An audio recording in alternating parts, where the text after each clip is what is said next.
பால் பாலபாஸ்கரன் கொடுக்கும் சிலுவையின் செய்தியை கேட்டுக்கொண்டிருக்கும் சகோதர சகோதரிகளையும் நண்பர்களையும் இச்செய்தி மூலமாக சந்திப்பதில் பெரும் மகிழ்ச்சி அடைகிறோம்.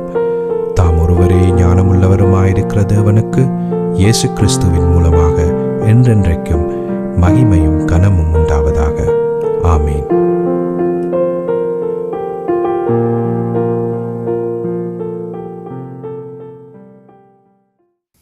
நான் பால் பாலபாஸ்கரன். நான் ஒரு இவாஞ்சலிஸ்ட்.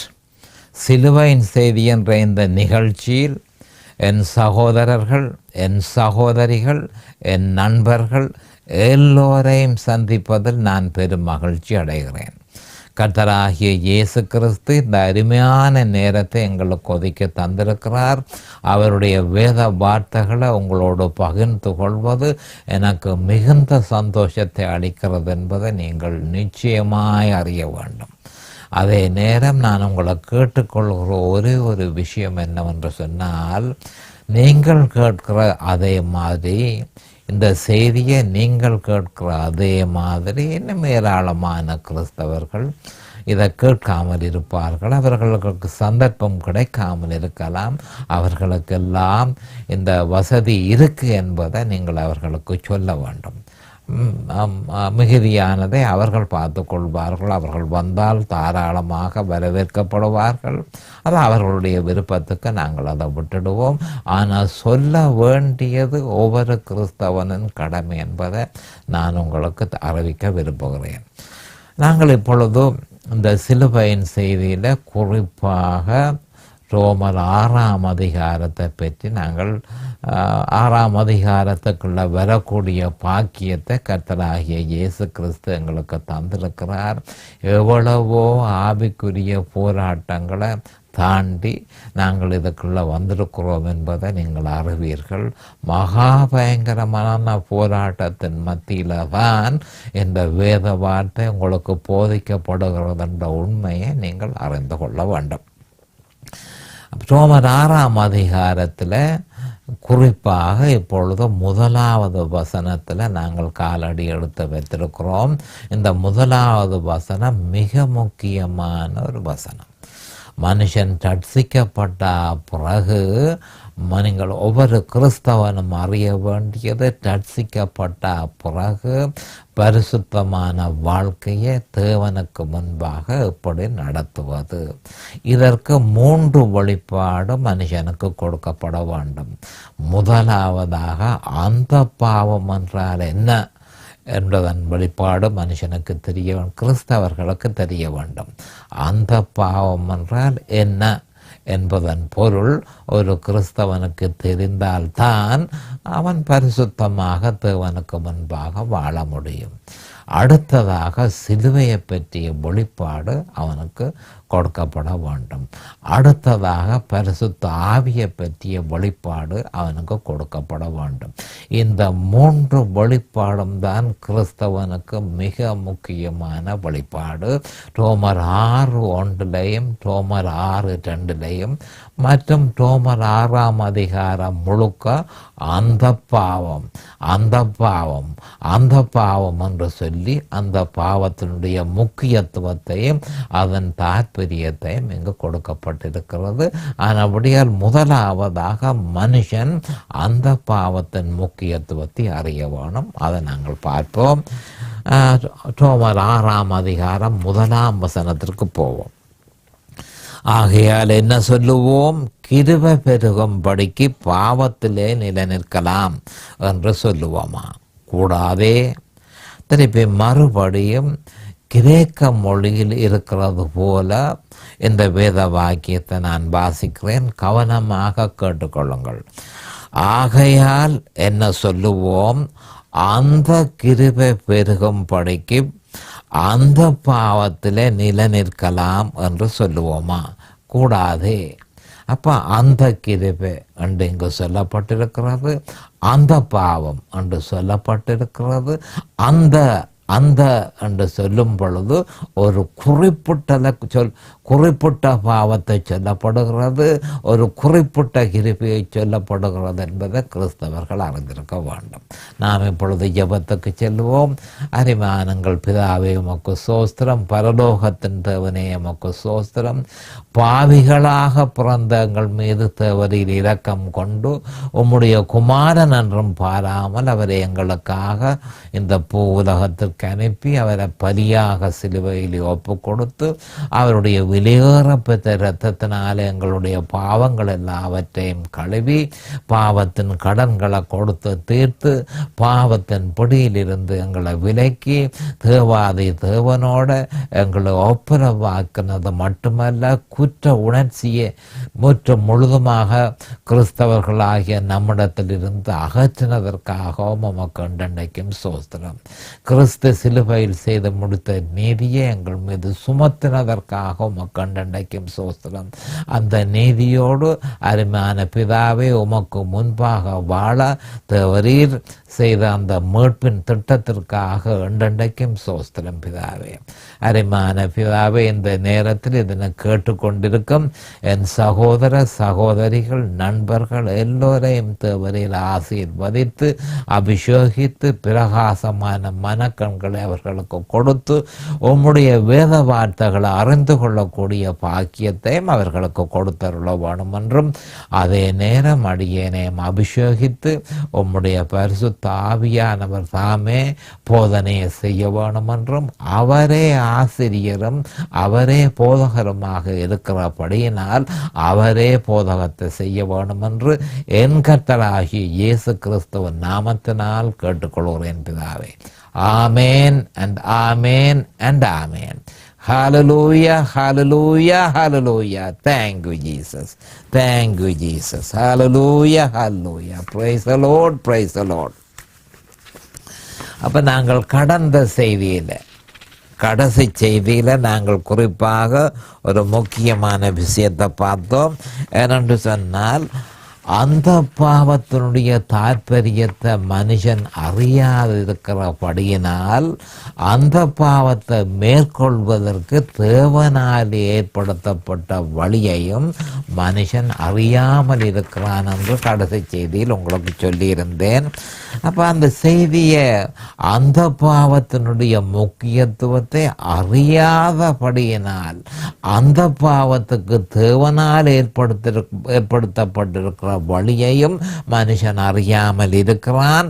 அப்படி அறியாமல் இருக்கிறதன் நிமித்தம் யோவான் 10:10 மனுஷனில் வல்லமையாக செயல்படுகிறது என்பதை பார்த்து கொள்வோம். அப்போ யோவான் 10:10 என்ன சொல்லப்பட்டிருக்குது? பரிபூரண வாழ்க்கை மனுஷனுக்கு கொடுக்கப்பட்டிருக்கு. ஆனால் அதை அவன் அனுபவிக்காமல் திருடனாம் சாத்தானால முற்றும் முழுதுமாக மேற்கொள்ளப்படுகிறான் என்பதை யோவான் 10:10 சொல்லுறோம். அப்போ யோவான் 10:10 பரிபூரண வாழ்க்கையும் சொல்லப்பட்டிருக்கு. அதே நேரம் சீரழிந்த வாழ்க்கையும் சொல்லப்பட்டிருக்கிறது. சீரழிந்த வாழ்க்கை, பரிபூரண வாழ்க்கையை அனுபவிப்பதற்கு தேவன் கொடுத்த வழியை மனுஷன் அறியாததன் நிமித்தம் மனுஷனுக்கு சீரழிந்த வாழ்க்கை கொடுக்கப்படுகிறது. அப்போ சீரழிந்த வாழ்க்கையை கொடுக்கிறவன் சாத்தான் என்பதை நாம் அறிந்து கொள்ள வேண்டும். அப்போ அங்கு சொல்லப்பட்டிருக்கிறது, சாத்தான் என்னத்துக்காக வருகிறான்? திருடன் திருடவும் கொல்லவும் அழிக்கவும் வருகிறானே அன்றி வேறொன்றுக்கும் வரான் என்று சொல்லப்பட்டிருக்கு. அப்போ இந்த சீரழிந்த வாழ்க்கையை சாத்தான் கொடுத்து கிறிஸ்தவர்களை திருடுகிறான், கிறிஸ்தவர்களை அழிக்கிறான், கிறிஸ்தவர்களை கொலை செய்கிறான் என்ற ஒரு உண்மையை கிறிஸ்தவர்கள் அறிந்து கொள்ள வேண்டும். அதே நேரம் அந்த பாவத்தின் தாற்பயத்தை அறிந்து அந்த பாவத்திற்கு தேவன் கொடுத்த வழிமுறையை அறிந்து அந்த வழியின்படி நடக்கிறவன் பரிபூரணமான வாழ்க்கையை பெற்றுக்கொள்கிறான். அவனை பற்றி ஆண்டவராகிய இயேசு கிறிஸ்து என்ன சொல்லுகிறார்? நானோ அவைகளுக்கு ஜீவன் உண்டாயிருக்கவும் அவர்கள் அது பரிபூரணப்படவும் வந்திருக்கிறேன். மறுபடியும் சொல்லுகிறேன், நானோ அவைகளுக்கு ஜீவன் உண்டாயிருக்கவும் அது பரிபூரணப்படவும் வந்தேன். அப்போ மனுஷன் பரிபூரணமாக இருக்க வேணும் என்பது தேவனுடைய நியதி என்பதை அறிந்து கொள்ள வேண்டும். அநேகமான கிறிஸ்தவர்கள் இந்த உண்மையை அறியாமல் இருக்கிறார்கள்.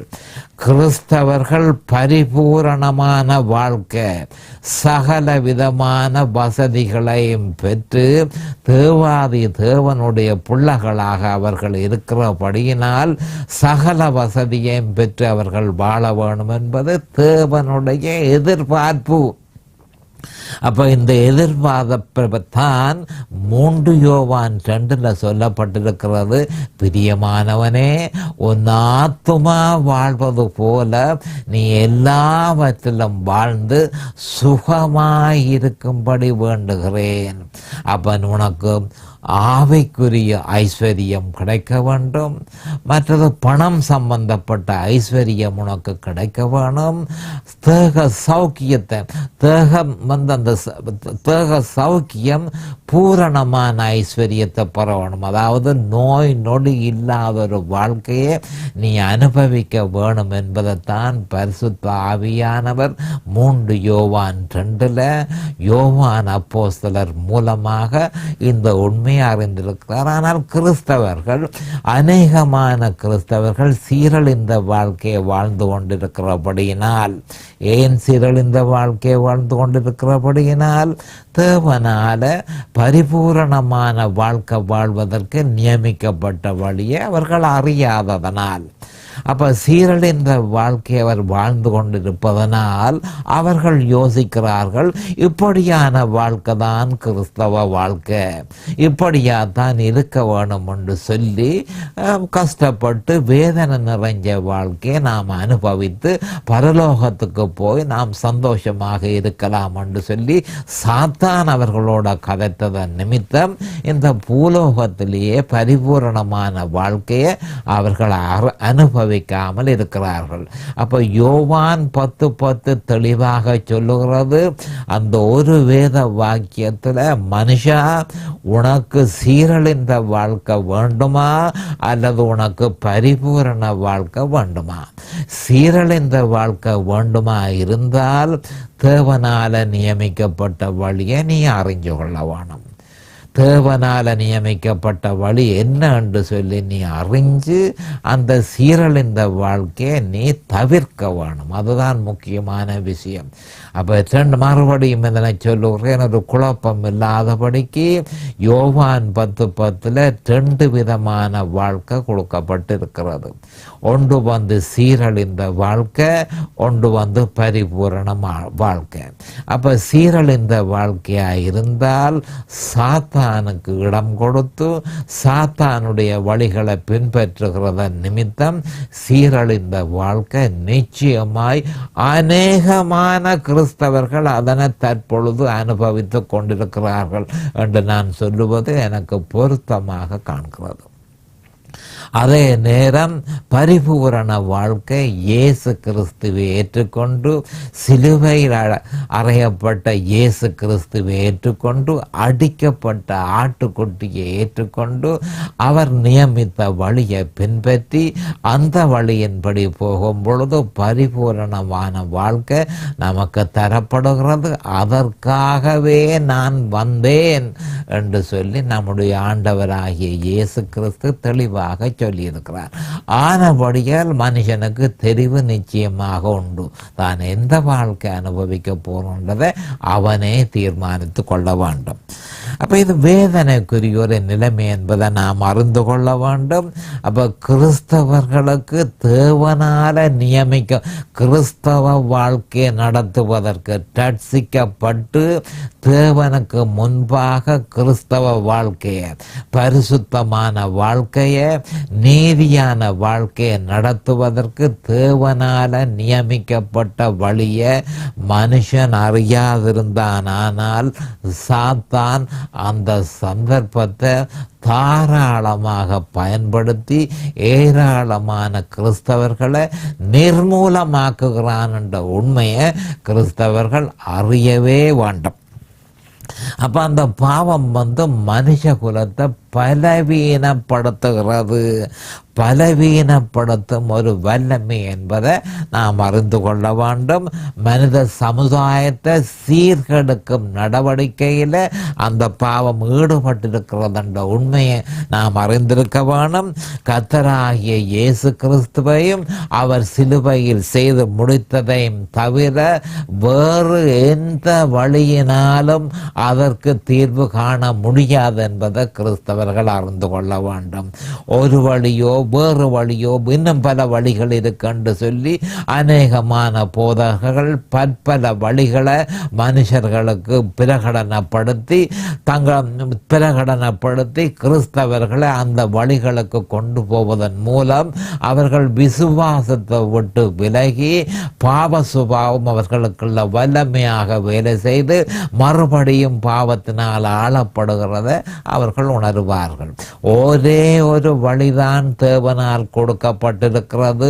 அந்த வழி சிலுவையில் அறையப்பட்ட இயேசு கிறிஸ்துவே.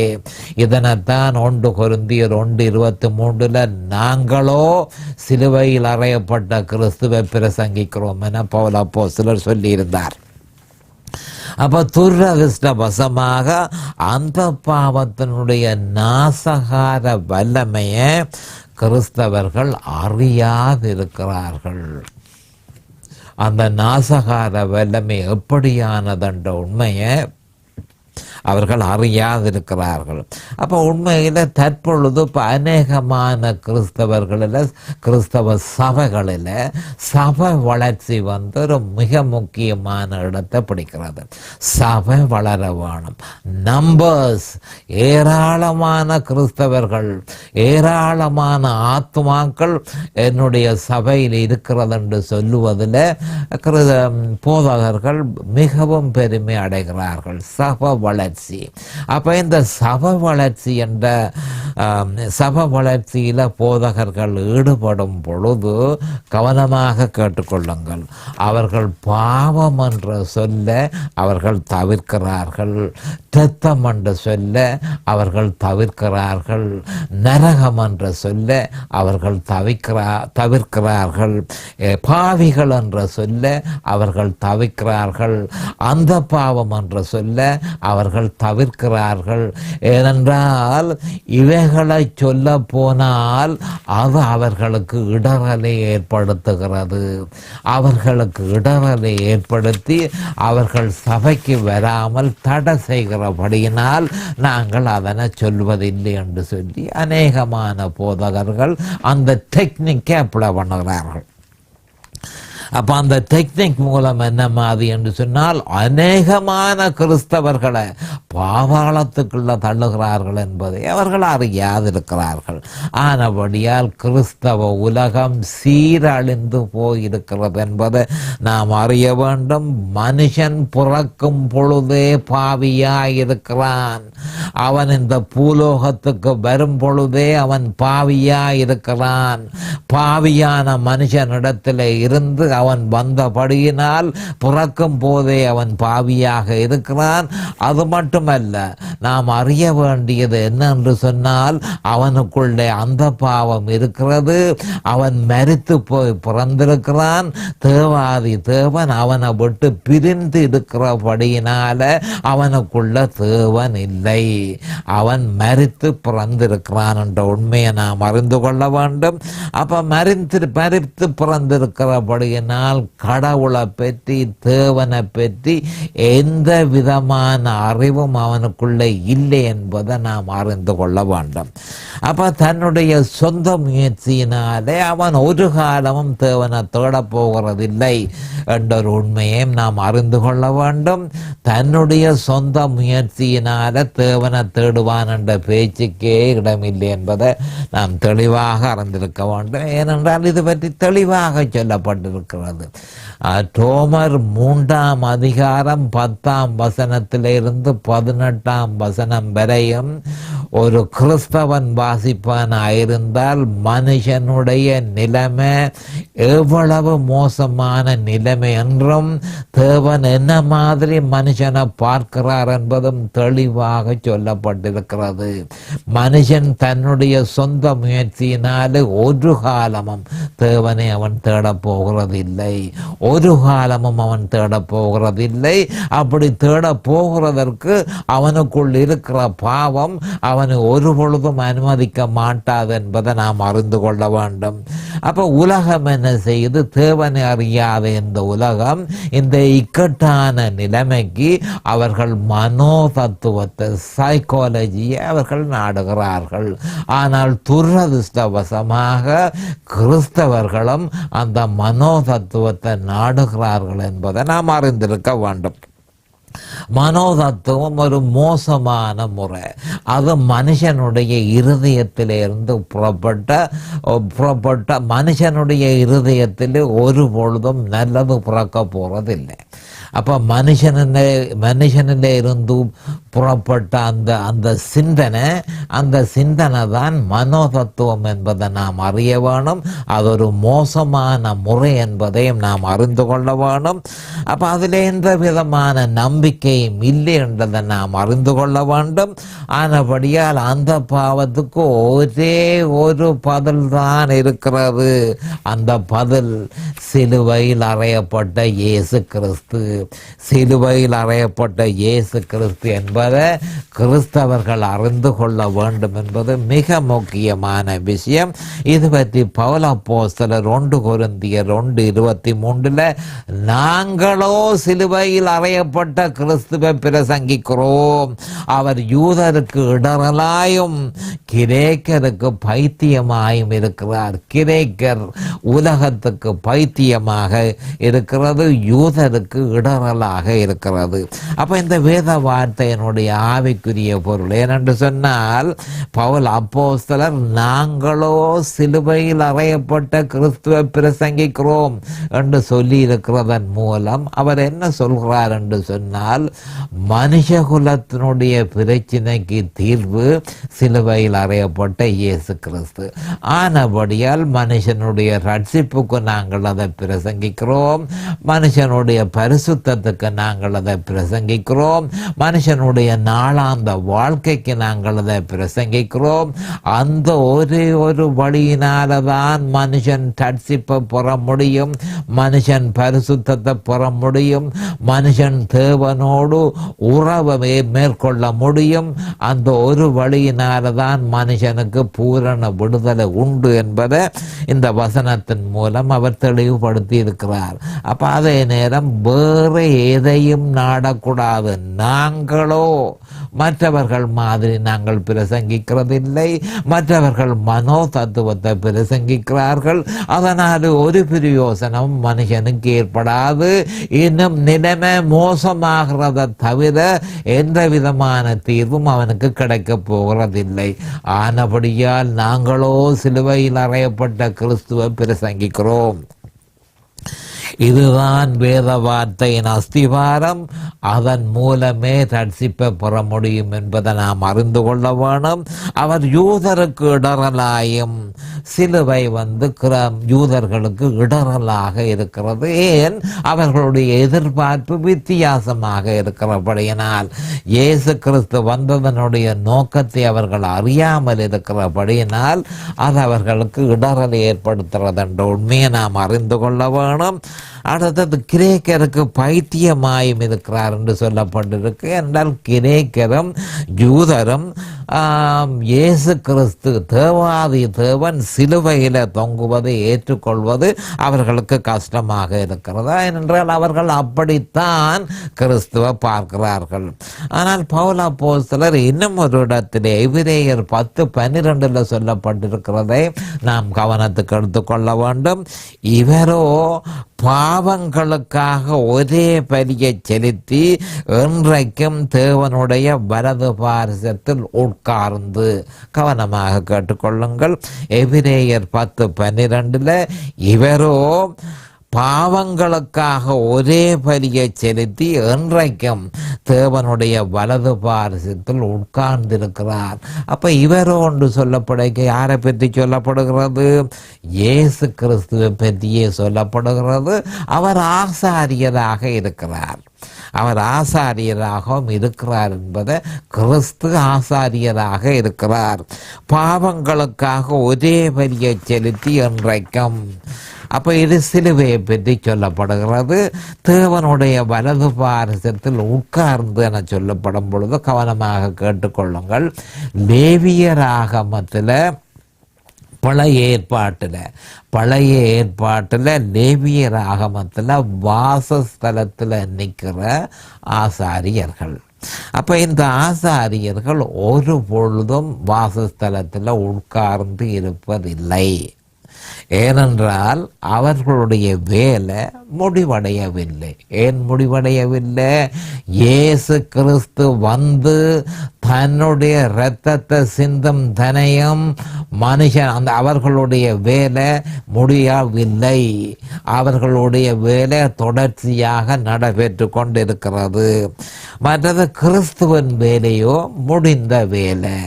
அதாவது சிலுவையில் கடைசியாக யோவான் 19:30 அவர் சிலுவையில் இருந்து கடைசியாக சொன்ன வார்த்தை எல்லாம் முடிந்தது.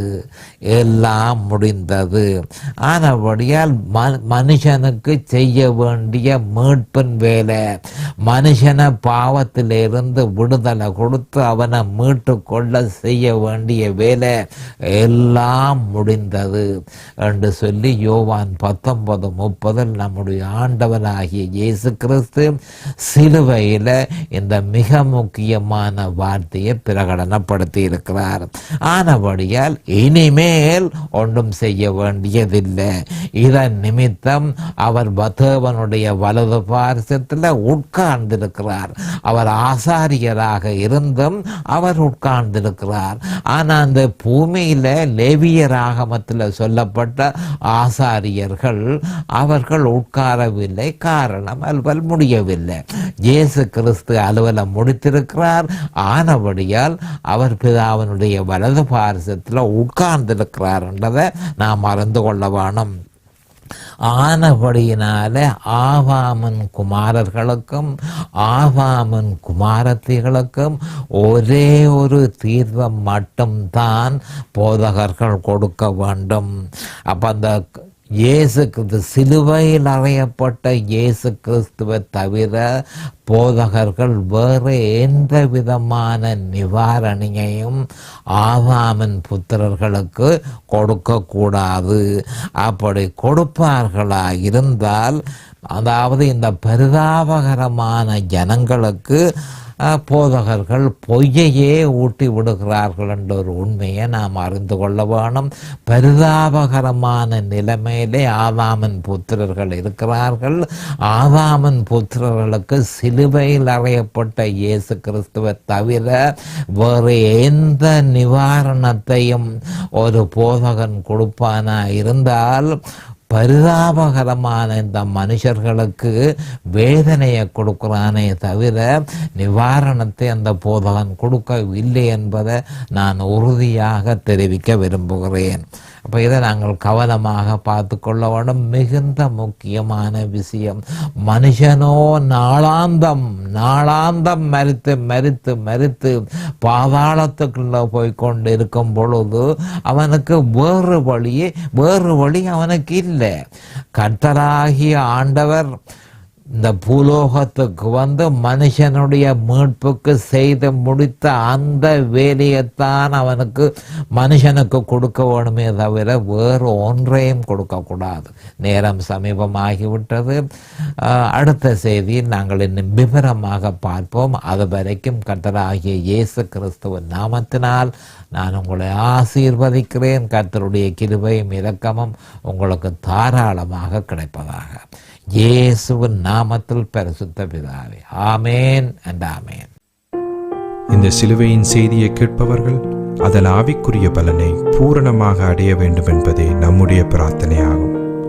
தொலைபேசி மூலம் தொடர்பு கொள்ள விரும்புவோர் 647 465-1224 மூலமும் இமெயில் மூலம் தொடர்பு கொள்ள விரும்புவோர் paulbalabhaskaran@gmail.com மூலமும் தொடர்பு கொள்ளலாம்.